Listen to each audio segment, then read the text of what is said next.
आज की कहानी है षड्यंत्र। आज सुबह सुबह जब प्रकाश अपने पालतू कुत्ते को घुमाकर घर लौटा तो उसकी पत्नी सुधा, जो बर्तन धो रही थी, गुस्से में एक एक करके बर्तन पटकने लगी। अरे क्या हुआ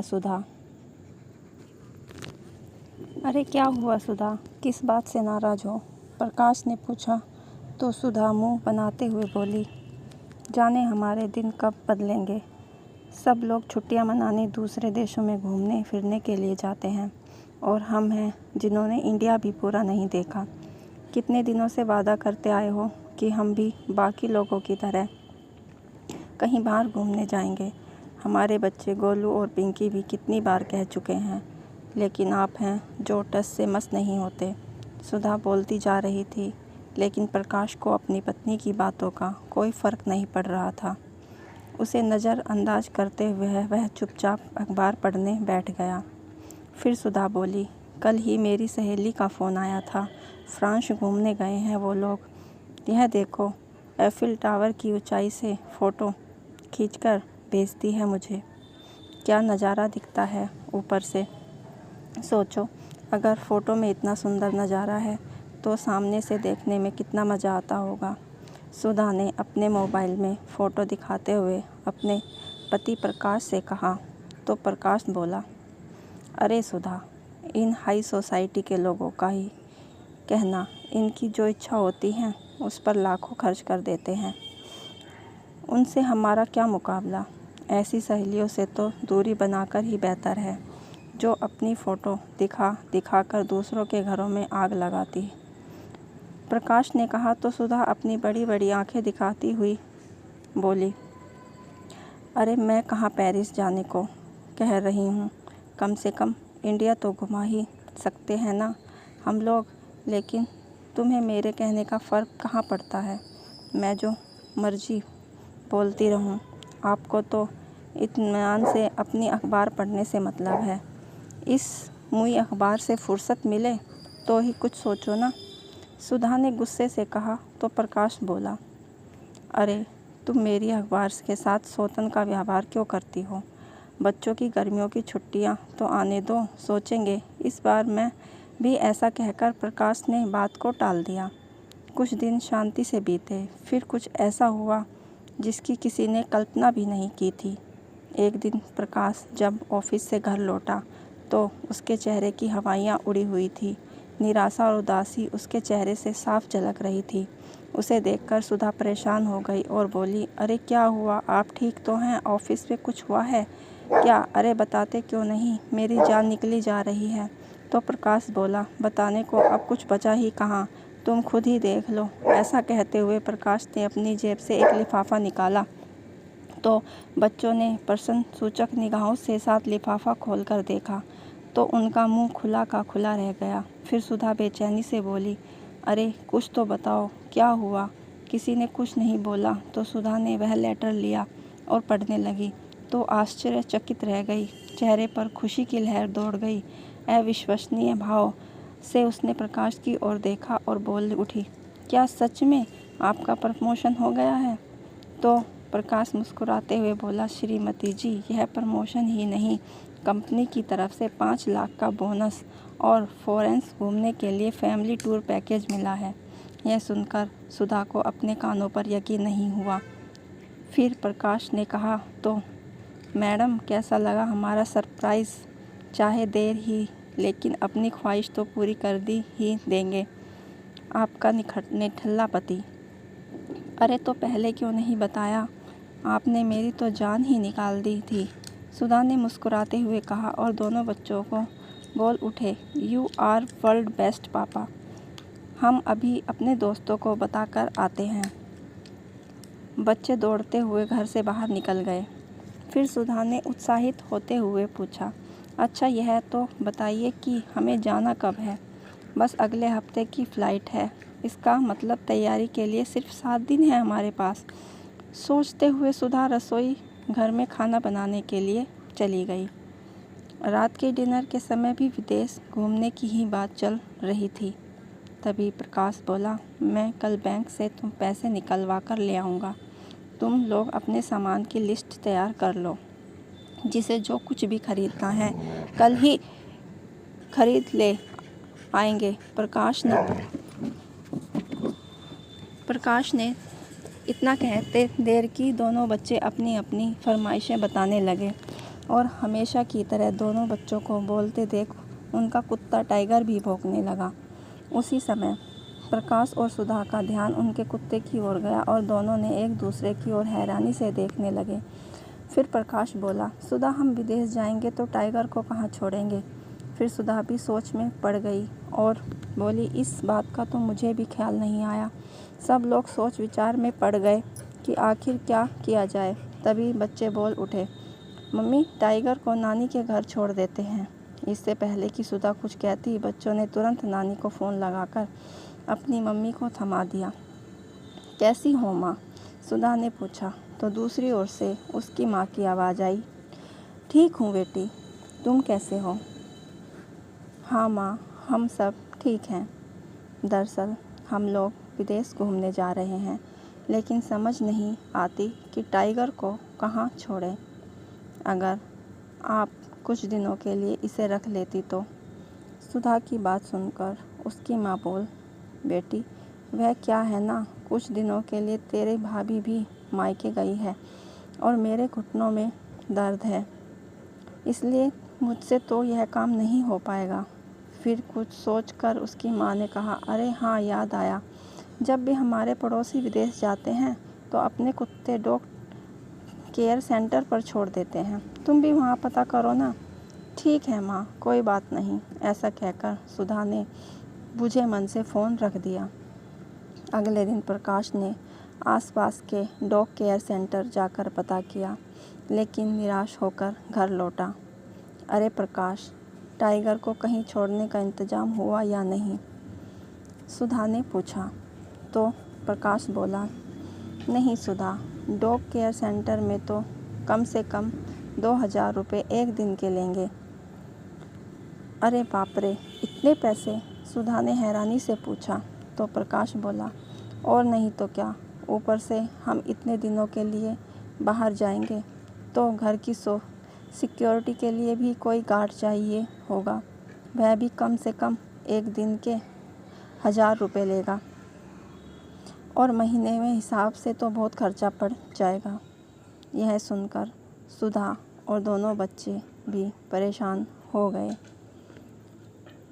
फिर प्रकाश बोला, अगर कोई इंतज़ाम न हुआ तो हमें विदेश जाने का प्रोग्राम कैंसिल करना पड़ेगा।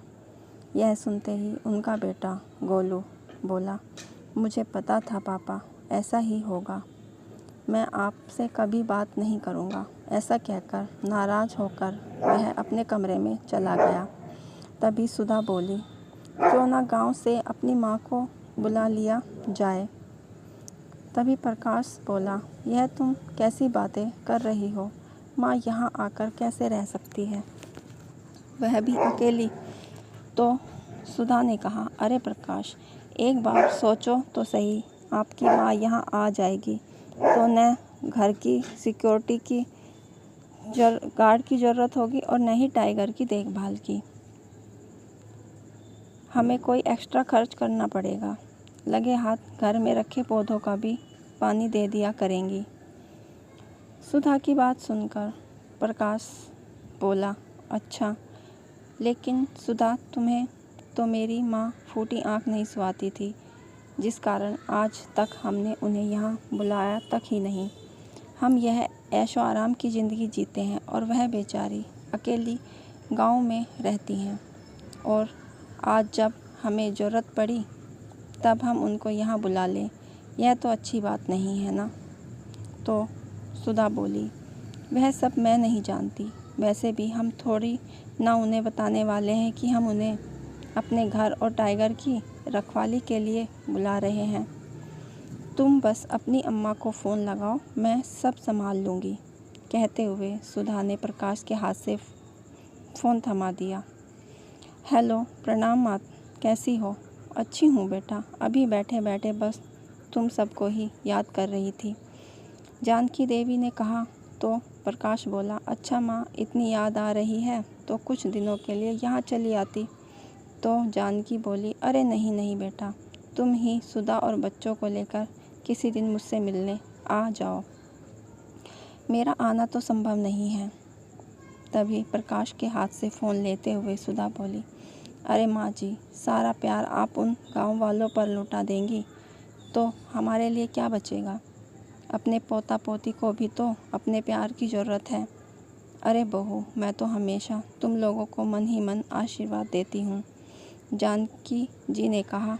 तो सुधा बोली, ऐसे दूर से आशीर्वाद देने से क्या होगा अम्मा जी, आपको बच्चों को प्यार और साथ की ज़रूरत है। कल आपके पोता पोती भी आपको याद कर रहे थे। गोलू तो आपको याद करते हुए रोने ही लगा। अब बच्चे जिद पकड़ कर बैठे हैं कि अपनी छुट्टियां दादी के साथ ही बितानी हैं। इसलिए मैं तो कहती हूँ आज ही अपने कपड़े पैक कीजिए और ट्रेन पकड़कर यहाँ चली आइए। इतने सालों बाद बहू के इतने हक की बात की और इतने प्यार से अपने घर बुलाया तो यह देखकर तो सुधा जानकी मन ही मन फूली नहीं समा रही थी। वे खुद को रोक न पाई और बड़ी खुशी से बेटा बहू के घर जाने के लिए तैयारी करने लगी। करीब 2 वर्ष पहले जानकी जी के पति का देहांत हुआ था। अब वे जीवित थे तो पूरे गांव में उनका मान सम्मान करता था। यूँ तो सरल स्वभाव से जानकी जी पति के जाने के बाद जानकी जी गांव में अपने घर में अकेली रहती, लेकिन गांव के सभी लोग उनका पूरा ख्याल रखते थे। यहाँ तक कि गांव के बच्चे भी उन्हें अकेला नहीं छोड़ते थे। अक्सर उनके पास आकर सब बच्चे कहानी सुना करते थे। गांव में किसी को भी कोई भी दुख तकलीफ़ होती तो जानकी जी हमेशा उनकी मदद के लिए तैयार रहती। इसी कारण गांव के हर व्यक्ति के दिल में उनके लिए प्यार और सम्मान था। उसके पति की पेंशन आती थी जो महीने भर का खर्च निकालने के लिए काफ़ी होती थी। बेटी बहू के घर ले जाने के लिए जानकी जी बड़ी खुशी से बेसन के लड्डू, खोया, बर्फ़ी और कुछ नमकीन स्नैक बना लिए। अपनी मदद के लिए उन्होंने पड़ोसनों को भी बुला लिया था। अगले दिन अपने घर की जिम्मेवारी गांव के लोगों को सौंपकर जानकी जी ट्रेन में बैठ गई और लगभग 2 घंटे के सफ़र के बाद बेटे के शहर पहुंच गई। स्टेशन पर पहुंची तो देखा उनका बेटा बहू और पोता पोती बेसब्री से उनका इंतज़ार कर रहे थे। पाँव छूकर उन्होंने आशीर्वाद लिया तो दोनों बच्चे भी दौड़ते हुए आए और दादी दादी कहते हुए उनके पैरों से लिपट गए। बच्चे का प्यार और अपनापन देखकर जानकी जी तो उन्हें आशीर्वाद दे ही देती जा रही थी। सब लोग गाड़ी में घर पहुँचे। घर का दरवाज़ा खोला तो सामने किसी अनजान व्यक्ति को देखकर टाइगर उन पर भौंकने लगा, लेकिन जानकी जी ने उसे बड़े प्यार से सहलाया तो वह बिल्कुल शांत हो गया। यह देखकर सुधा तो जैसे खुश हो गई, जैसे उसे कोई खजाना मिल गया हो। आखिर उसके जाने के बाद टाइगर की जो जानकी जी को ही तो संभालना था। गांव में सरल और सादगीपूर्ण जीवन बिताने वाली जानकी जी बेटा बहू के घर घर की तरफ सुख सुविधाएं देखकर हैरान थी। उनकी बहू सुधा उनकी खूब खातिरदारी कर रही थी। प्रकाश उनका हर तरीके से ख्याल रख रहा था। जो वही दोनों बच्चे भी दादी का खूब मन लगाकर ध्यान रख रहे थे। 3-4 दिन ऐसे ही चले गए। फिर एक दिन सुधा जानकी जी को घर का सारा काम समझाने लगी। टाइगर को खाने में क्या पसंद है, उसका खाना कहाँ रखा है, घर का राशन का सामान वगैरह वगैरह। फिर बोली, और हाँ माँ जी, सुबह शाम टाइगर को पार्क में सैर करवाने भी ले जाना। आपकी सेहत भी ठीक रहेगी और टाइगर भी घर में गंदगी नहीं फैलाएगा। उसकी बातें सुनकर जानकी जी भी काम समझने लगती तो कभी प्रश्नवाचक निगाह से सुधा को देखने लगती। फिर थोड़ी देर बाद बोली, अच्छा क्या बहू, जो मुझे यह सब कुछ बता दिया, अब तुम देखना, मैं तुम सब लोगों को स्वादिष्ट पकवान बनाकर खिलाऊंगी। अरे हाँ, मैं तो भूल गई, मैं गांव से तुम लोगों के लिए अपने हाथों से लड्डू और बर्फ़ी बनाकर लाई हूँ। अभी लेकर आती हूँ, बच्चों को पसंद आएगी। यह कहते हुए वह अपने बैग में से सामान निकाल कर ले आई और खुशी से गोलू और पिंकी को खिलाने लगी। तभी उन्हें देखा कि वहाँ कुछ अटैची और बैग रखे थे। देखते ही देखते उन्होंने हैरानी से पूछा, यह क्या बहू, कहीं जा रहे हो क्या? तभी सुधा हड़बड़ाकर बोली, माँ जी, वह क्या है ना कि आपके बेटे को ऑफिस से काम से विदेश जाना है, तो बच्चों ने भी जिद पकड़ ली कि वे भी विदेश घूमने जाना चाहते हैं, इसलिए हम भी उनके साथ ही जा रहे हैं। तो कुछ दिन आप घर का ख्याल रखिएगा। लेकिन आप जानकी जी ये सुनकर और भी अचंभित हो गई तो प्रकाश बोला, वह क्या है ना माँ, अचानक ही प्रोग्राम बन गया, हमें कल सुबह निकलना है, तो आप सब कुछ संभाल लेना, हम 10-12 दिनों में ही वापस आ जाएंगे। ऐसा कहकर सब लोग अपनी अपनी तैयारियों में लग गए और जानकी सुबह टाइगर के साथ छोड़कर वे सब लोग एयरपोर्ट के लिए निकल गए। यह देखकर जानकी जी को अच्छा तो नहीं लगा, लेकिन कुछ ही दिनों में की बात है, यह सोचकर वह चुप रह गई। सुबह नहा धोकर उन्होंने टाइगर को भी बड़े प्यार से नहलाया। सुधा के बताए हुए अनुसार उन्हें टाइगर को खाना उसके बर्तन में डाल दिया और फिर अपनी खाने की थाली भी लेकर बैठ गई। लेकिन टाइगर खाना खाने को तैयार ही नहीं था। शायद सभी लोग के चले जाने के कारण उदास हो गया था। तो जानकी जी उसे प्यार से सहलाया और अपनी थाली में से एक रोटी का टुकड़ा उसके मुंह में डाला, तो टाइगर भी अपनी उदासी भूलकर खुशी से उनके साथ खाना खाने लगा। अब तो हर बार जानकी जी अपनी थाली से ही खाना खिला देती और वह बड़े शौक से उनके साथ बैठकर खाना खाता। जानकी जी का किसी बात करने का दिल करता तो टाइगर से ही हंस बोल लेती। धीरे धीरे उन दोनों की अच्छी दोस्ती हो गई। वे हर रोज़ सुबह शाम टाइगर को पार्क घुमाने ले जाती, तो वहीं आस पड़ोस वालों से भी उनकी जान पहचान होने लगी। बच्चों के साथ हंसना बोलना उन्हें पसंद था। पड़ोस के सभी बच्चे उन्हें दादी दादी कहकर पुकारते। अक्सर बच्चे उन्हें घर आ जाते तो कभी लड्डू कैरम खेलते और कभी दादी की कहानी सुनने लगते। कभी जानकी जी काम में व्यस्त होती तो बच्चे टाइगर के साथ खेलने लगते। जो मिठाई अपने पोता पोतियों के लेकर आई थी वही उन बच्चों को देती तो सभी बड़े चाव से खाते। इन सब बातों को में एक दिन कब निकल जाते उन्हें पता ही नहीं लगता। एक रात जब वे बिस्तर पर बच्चों के रोने की आवाज़ सुनाई दी। काफ़ी देर हो गई लेकिन वह बच्चा रोता ही जा रहा था। वह बाहर निकली तो देखा कि बच्चे के मम्मी पापा घर के आंगन में उसे लेकर घूम रहे हैं और बहलाकर चुप कराने की कोशिश कर रहे हैं, लेकिन बच्चा किसी भी प्रकार से शांत नहीं हो रहा था। दोनों बड़े परेशान हो गए। देखिए ना अम्मा जी, उन्हें जाने क्या हुआ है, बस रोता ही जा रहा है, बच्चे की माँ ने कहा। तो जानकी जी उसे तुरंत अंदर ले आई और पेट पर हींग लगाकर थोड़ी देर बच्चे को बिल्कुल चुप हो गया और जानकी जी उसके साथ अपनी भाषा में उसे खिलाने लगी। बच्चे ने मम्मी पापा यह देखकर हैरान हो गए। अरे अम्मा जी, आपने तो कमाल ही कर दिया, आपके हाथ आते ही बच्चा हंसने लगा। कहते हुए वे दोनों जानकी जी को धन्यवाद करते हुए नहीं थक रहे थे। अरे बहू, छोटे बच्चों को कभी कभी गैस बन जाती है जिस कारण वह रोने लगते हैं और हम परेशान हो जाते हैं कि जाने क्या हो गया बच्चे को। अब तुम जाकर आराम से सो जाओ, यह परेशान नहीं करेगा। कहते हुए जानकी जी भी अंदर आ गई। सोचने लगी कि बेटा बहू तो गए बहुत दिन बीत चुके हैं, लेकिन अभी तक न तो वे लोग आए हैं और न ही उन्होंने फ़ोन करके कुछ बताया, यह पूछने के लिए कि वह लोग कैसे हैं और कब आने वाले हैं। जानकी जी ने अपने बेटे प्रकाश को फ़ोन किया, लेकिन फ़ोन लगा ही नहीं रहा था। न जाने बच्चे कब आएंगे। मुझे तो कुछ दिन का कह कर गए थे। सोचते हुए जानकी जी बिस्तर पर जाकर लेट गई। एक सुबह जब जानकी जी टाइगर को पार्क लेकर गई तो वहीं सुधा की सहेली मंजू भी पार्क में आई हुई थी।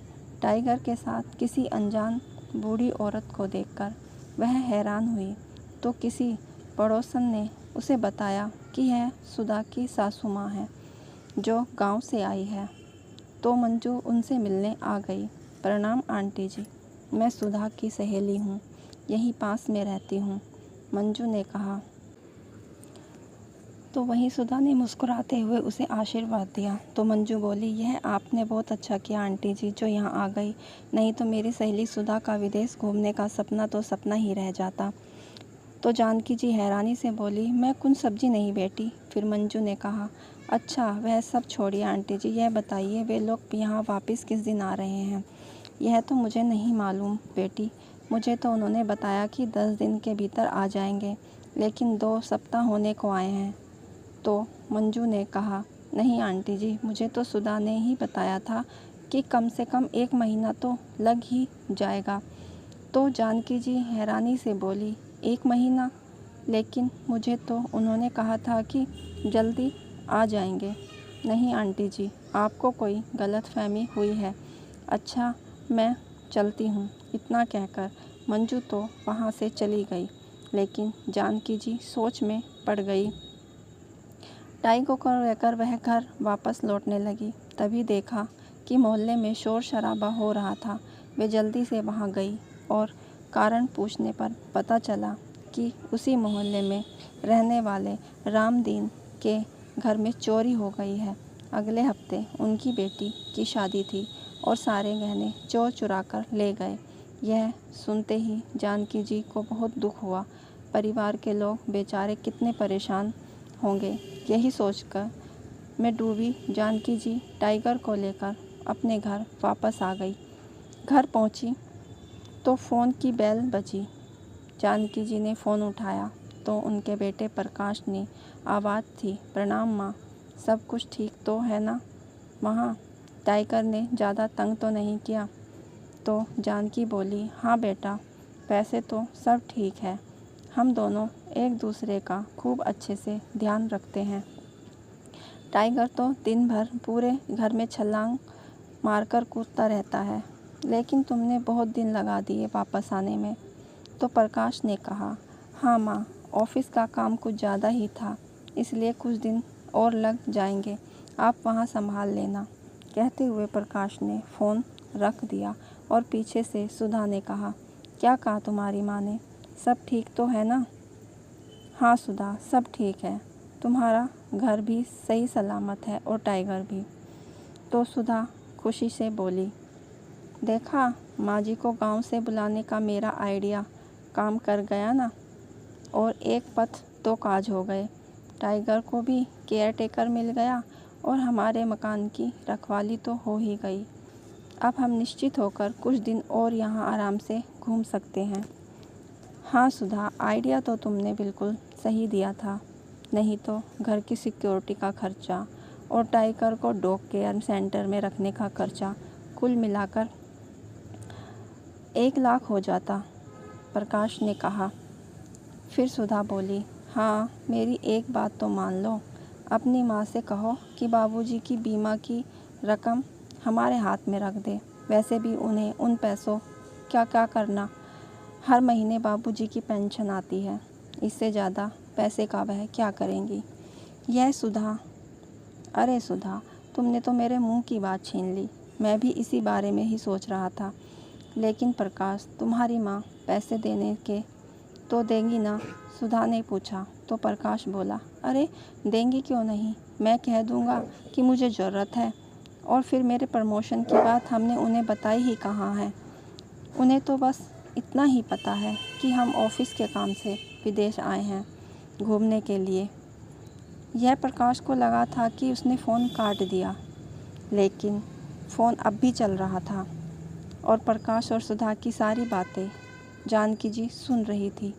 बेटे और बहू के विचार जानकर उन्हें पैरों तले से ज़मीन खिसक गई। वे यकीन नहीं कर पा रही थी कि अपनी औलाद ही इतना नीचे गिरा सकती है केवल अपने स्वार्थ के लिए। फिर खुद से ही बोल उठी, इस कलयुग में लालच और स्वार्थ माँ की ममता और प्रेम पर भारी पड़ने लगा। लेकिन मेरा प्रकाश तो कभी ऐसा नहीं था। सोचते सोचते उनकी आंखों में आंसू बहने लगे। तभी उन्हें बाहर से कुछ शोर सुनाई दिया और एम्बुलेंस की आवाज़ आने लगी। लेकिन उनके मन के विचारों की हलचल इतनी ज़्यादा थी कि बाहर की हलचल और शोर का उन पर कोई असर नहीं हो रहा था। काफ़ी देर वह यूं ही गुमसुम बैठी हुई आंसू बहाती रही। न भूख लगी न प्यास। प्रकाश के बचपन से लेकर आज तक की सारी यादें उनके दिमाग में घूमती जा रही थी। फिर अचानक उनका ध्यान टाइगर की ओर गया, जो भूख के कारण पूँछ हिलाता हुआ उनके इर्द गिर्द घूम रहा था। जल्दी से जानकी ने अपने आंसू पोंछे और टाइगर के लिए खाना ले आई। लेकिन टाइगर हमेशा जानकी जी के खाने के बाद ही खाना खाता था, इसलिए न चाहते हुए भी जानकी जी को भोजन के 2 निवाले खाने पड़े। शाम के समय अब जानकी जी बाहर निकली तो पता चला कि रामदीन, जिसके घर में चोरी हुई थी, उसने आत्महत्या कर ली। कोशिश की। यह सुनकर जानकी जी की हैरानी का ठिकाना न रहा। अगले दिन जब रामदीन अस्पताल से घर लौटा तो जानकी जी उनसे मिलने गई और समझाने लगी, देखो भाई, जीवन में उतार चढ़ाव तो आते हैं, लेकिन इसका मतलब यह नहीं है कि इंसान अपनी ज़िंदगी ख़त्म करके बारे में सोचे। तो रामदीन बोला, नहीं बहन जी, आप नहीं जानती कि मैंने कितने दुखों में गुजर कर रहा हूँ। दिन भर मेहनत मजदूरी करके 4 पैसे मैं घर लेकर आता हूँ तो खर्चा भी पूरा नहीं हो पाता। बड़ी मुश्किल से बिटिया की शादी के लिए कुछ पैसे इकट्ठे करके गहने बनवाए थे, लेकिन भगवान से ये खुशी भी नहीं देखी गई। अब कैसे होगी मेरी बेटी की शादी, क्या करूं समझ नहीं आता। कहते हुए रामदीन फूट फूट कर रो पड़ा। रामदीन की हालत देखकर जानकी जी भी तड़प उठी। आप चिंता मत करो, भगवान पर विश्वास रखो, सब ठीक हो जाएगा, जानकी जी ने कहा। एक बेटी के पिता की लाचारी देखकर जानकी जी से रहा नहीं गया और अगले दिन ही अपने गांव फ़ोन किया और पड़ोसियों से 1 लाख रुपए भेजने को कहा और ये भी कहा कि गांव आने के बाद वो लौटा देगी। अब जानकी जी की बात गांव के लोग भला कैसे टाल सकते थे। अगले दिन ही पैसे उनके पास पहुंच गए। पैसे लेकर जानकी जी रामदीन के घर गई और सारे पैसे उनके हाथ में थमा दिए। यह देखकर रामदीन बोला, अरे यह क्या, खोल कर देखो। तो पैसे देखकर वह चौंक गया और बोला, इतने सारे पैसे। तो जानकी जी ने कहा, हाँ, अब तुम्हारी बेटी की शादी हो जाएगी ना। फिर रामदीन बोला, अरे नहीं नहीं, यह पैसे मैं नहीं ले सकता। अरे यह सिर्फ आपकी ही बेटी नहीं, हमारी भी बेटी है। आप मना करेंगे तो मुझे अच्छा नहीं लगेगा। मुझे अपनी बड़ी बहन समझकर ही रख लीजिए, जानकी जी ने कहा। तो रामदीन भरी आंखें लिए बोला, आपका यह एहसान हम लोग कैसे चुका पाएंगे। तो जानकी जी ने कहा, अरे एक इंसान होने के नाते हमारा फ़र्ज बनता है दूसरे इंसान की मदद करना, इसमें कोई एहसान नहीं है। आस पड़ोस के सभी लोगों ने जानकी जी के इस कदम की खूब तारीफ़ की। उनकी देखा देखी बाकी के पड़ोस वाले भी रामदीन की मदद के लिए आगे आ गए और विवाह खूब अच्छे से संपन्न हुआ। अभी जानकी जी घर आकर बैठी ही थी कि वहीं बहू सुधा का फ़ोन आया, माँ जी, हम कल दोपहर तक पहुँच जाएंगे, खाना बनाकर रखिएगा और हाँ, घर की पूरी अच्छे से साफ़ सफाई करके रखना। मुझे घर बिल्कुल वैसा ही चाहिए जैसा मैं छोड़कर आई थी। ठीक है बहू, जानकी जी ने कहा और फ़ोन रख दिया। अगली सुबह जानकी जी कुछ ज़्यादा ही जल्दी उठ गई थी। आज उसके पति की बरसी थी, इसलिए मंदिर जाने के लिए वह सुबह सवेरे नहा धोकर तैयार हो गई। भगवान को भोग लगाने के लिए रसोई घर से जाकर हलवा पूरी बनाने लगी। और कुछ खाना उन्होंने गरीबों के लिए बांटने के लिए भी बनाया। टाइगर को घर में ही छोड़कर वह मंदिर चली गई। मंदिर जाकर भगवान को माथा टेक कर भोग लगाया और पति की आत्मा की शांति के लिए प्रार्थना की। मंदिर के बाहर आई तो सभी गरीब लोग भोजन बांटने लगी। तभी उनकी नज़र वहीं बैठी एक वृद्ध महिला पर पड़ी। जैसे ही वह खाना देने के लिए उसके पास जाने लगी, तभी उसने अपना चेहरा साड़ी से छुपा लिया। कद घाटी से वह महिला उन्हें जानी पहचानी लगी।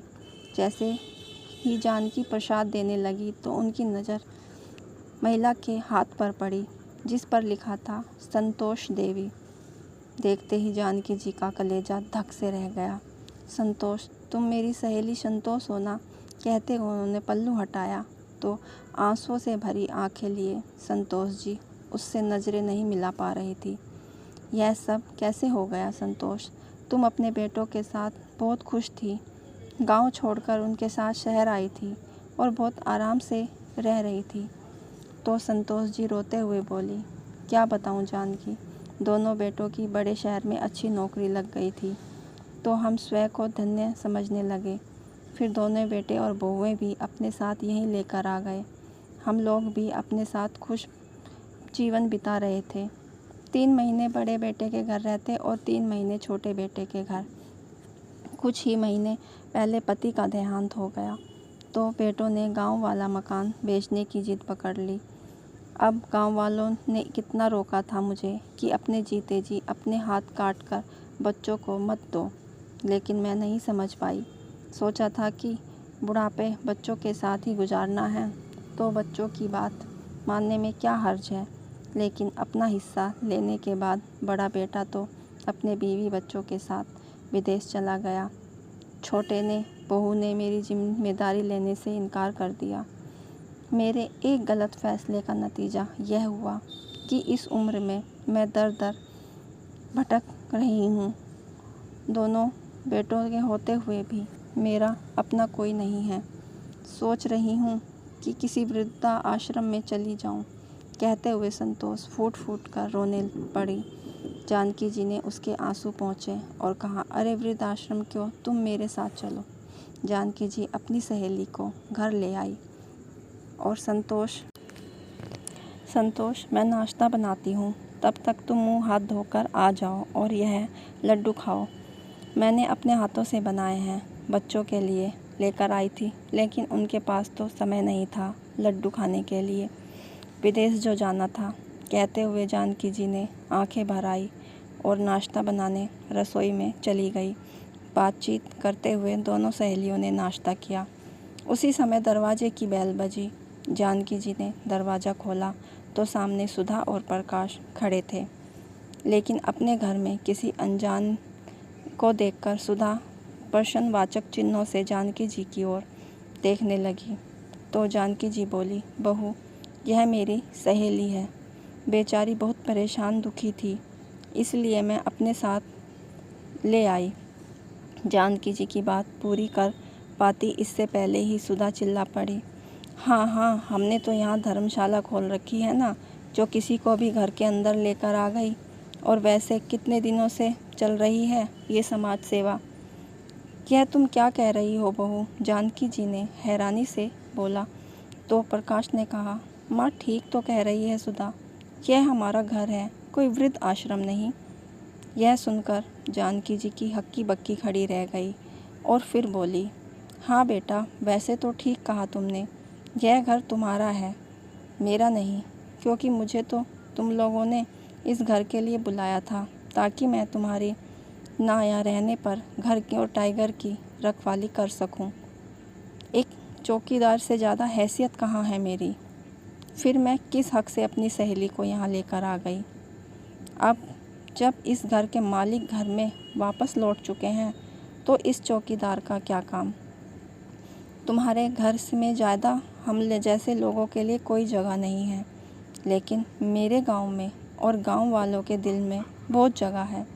शाम की ट्रेन से अपनी सहेली को लेकर अपने गांव वापस लौट जाऊंगी। कहते हुए जानकी जी की आंखों से आंसुओं की धारा बहने लगी तो गोलू और पिंकी दादी को आकर लिपट गए और रोते हुए बोले, नहीं दादी, आप हमें छोड़कर नहीं जाएंगी। बच्चों की मासूमियत भरी बातें सुनकर जानकी जी दोनों बच्चों को चूमती हुई बोली, अरे बेटा, मैंने तुम लोगों से मिल लिया, इतना ही प्यार बहुत है मेरे लिए। मेरा प्यार और आशीर्वाद हमेशा तुम्हारे साथ रहेगा। बस मेरी एक बात हमेशा याद रखना, ज़िंदगी में हर मोड़ पर माँ बाप ही होते हैं जो बिल्कुल निस्वार्थ भाव से अपने बच्चों का भला चाहते हैं, हर मुसीबत में अपने बच्चों को साथ देते हैं। बदले में वो अपनी औलाद से किसी भी चीज़ की उम्मीद नहीं करते। आँख मूंद कर वे अपने बच्चों पर विश्वास करते हैं। इसलिए तुम दोनों अपने मम्मी पापा के विश्वास को बिल्कुल मत तोड़ना, क्योंकि जब विश्वास टूटता है ना तो माँ बाप को बहुत दुख होता है। जानकी जी की बात सुनकर सुधा और प्रकाश को अपनी गलती का एहसास होने लगा। तभी जानकी जी अपनी बहू सुधा से बोली, यह देखो बहू, तुम्हारा घर बिल्कुल वैसा ही है जैसा तुम छोड़ कर गई थी। फिर भी अगर इस काम वाली बाई से कोई कमी रह गई हो तो माफ़ कर देना। नहीं माँ जी, यह आप कैसी बातें कर रही हैं, सुधा ने कहा। तो जानकी जी बोली, मुझे सब मालूम पड़ गया है बहू कि अचानक मेरे लिए तुम्हारे मन में प्यार कैसे उमड़ा, जो मुझे यहाँ बुला लिया था। तो प्रकाश बोला, माँ, हमने बहुत सोचा लेकिन कुछ समझ में नहीं आ रहा था। तो जानकी बोली, दुख तो मुझे यह सोचकर हो रहा है कि आज तक तुम अपनी माँ के प्यार को समझ नहीं पाए। और बहू, तुम तो एक माँ तो हो ना, फिर भी तुमने माँ की ममता के साथ खिलवाड़ किया। अगर मुझे साफ साफ कह देते तो क्या मैं तुम्हारी मदद के लिए न आती? अरे मेरी तो जान हाजिर है तुम लोगों के लिए, फिर क्यों खिलवाड़ किया मेरी भावनाओं के साथ? और हाँ बेटा, तुम्हारे बाबूजी के बीमे के जिन पैसों पर तुम्हारी नज़र है, उन पैसों को हासिल करने के लिए कोई नया नाटक मत करना। जब मांगोगे मैं दे दूँगी। जानकी जी की यह बात सुनकर प्रकाश और सुधा शर्मिंदगी के कारण स्वयं को ज़मीन में गड़ने जैसी स्थिति में पा रहे थे। बिना देरी किए जानकी जी ने अपना बैग उठाया और अपनी सहेली के हाथ पकड़कर घर से बाहर निकली तो प्रकाश और सुधा की आंखों में आंसू निकले। उसी समय साथ वाले घर में रहने वाले बोले, अरे माँ जी, आप जा रही हैं? आपके रहते हमें किसी चीज़ की कोई परेशानी नहीं थी। मेरे सास ससुर नहीं हैं तो मुझे तो आप में ही ममता की मूरत दिखाई देती है। आप अब चली जाएंगी? सामने से आते हुए रामदीन ने उन्हें देखा तो उन्हें भी उनके पास चला आया और बोला, आपने हम पर उपकार किया है, हम जिंदगी भर नहीं भूलेंगे। कहते हुए जानकी जी के चरण छूने लगा तो जानकी जी मुस्कुराते हुए बोली, अरे नहीं, मैंने कोई उपकार नहीं किया। मैं समझती हूँ अपने आप की सेवा का मौका देकर मुझे उपकार किया है।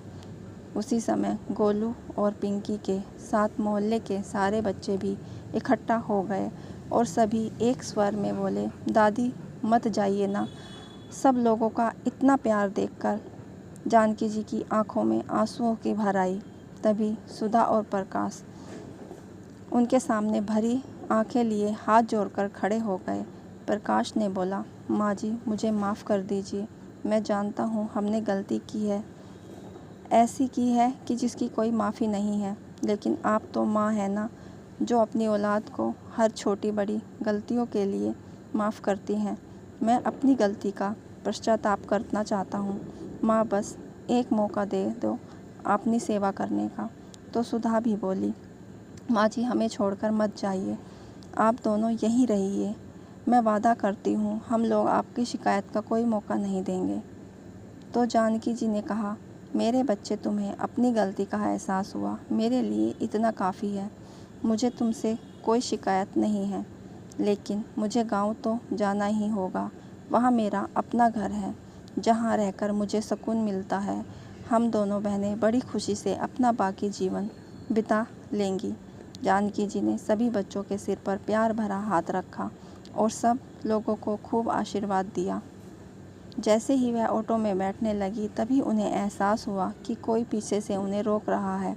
मुड़कर देखा तो टाइगर ने उनका पल्लू पकड़ा। उन्हें देखते ही जानकी जी की आंखें भी भर आई, लेकिन वो खुद को कमज़ोर पड़ने देना नहीं चाहती थी। इसलिए फिर स्वयं को समझाया और उन्होंने अपना पल्लू छुड़वाया और संतोष जी के साथ ऑटो में बैठ गई। तभी टाइगर भी उनके पास ऑटो में आकर बैठ गया। सब लोग टाइगर का उनके प्रति प्यार देखकर हैरान थे। जानकी जी ने उसे लाख मनाने की कोशिश की, लेकिन वो तो उनसे दूर जाने को तैयार ही नहीं था। उनका ऐसा व्यवहार देखकर जानकी जी उसे सहलाते हुए बोली, इंसान भले समझे ना समझे, लेकिन यह बेजुबान जानवर की भाषा बेखूबी समझते हैं। अब टाइगर मेरे साथ ही रहेगा। कहते हुए जानकी जी ऑटो वाले को चलाने का इशारा किया और गांव के लिए निकल गई। दोस्तों, कहानी अच्छी लगी हो तो लाइक, शेयर और सब्सक्राइब करना ना भूलें। धन्यवाद।